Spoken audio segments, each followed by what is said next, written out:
Hello, ভিডিওটা on করলাম আরেকটা জিনিস শেয়ার করার জন্য। কথাটা হচ্ছে আমি যখন রেডি হই, তো আমি বদনাম যে আমি অনেকক্ষণ সময় নিয়ে রেডি হই। আর হচ্ছে আমি রেডি হই যখন সবাইকে খাটাই যে বুনু এটা এনে দে, মা এটা এনে দাও।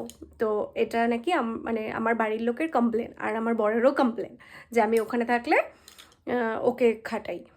তো এবারে আজকে সবাই রেডি হলো, বুনুদের এখানে একটা অকেশন রয়েছে, বুনু বাবা মা সবাই মিলে গেল। তো বুনু আর মা রেডি হয়েছে, আমাকে খাটিয়েছে আজকে।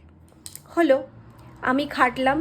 খাটার পর আরেকটা কমপ্লেন হচ্ছে আমি ঘর বাড়ি ছিটিয়ে রেখে যাই, একদম পরিষ্কার করে যাই না, মানে আমি একদম গোছালো না, একদম অগোছালো করে সব যাই, অগোছালো করে যাই। ওরা কি করেছে একবার দেখ। এই যে জিনিসপত্র, বিছানার এই অবস্থা, আমার মডেলগুলো গেছে রেডি হয়ে, ড্রেসিং টেবিলের এই অবস্থা, জুতোর শুয়ের ওই অবস্থা, সব খারাপ। ওই যে ক্রিম্পিং মেশিন ওখানে পড়ে আছে, এই যে। তো কথা হচ্ছে সবাই মানে একই জিনিসটাই করে, কিন্তু বদনাম শুধু আমি একাই। এমন কার কার সাথে হয় একটু কমেন্ট করে জানিও, তোমাদেরও কি কারোর সাথে এমনটা হয়?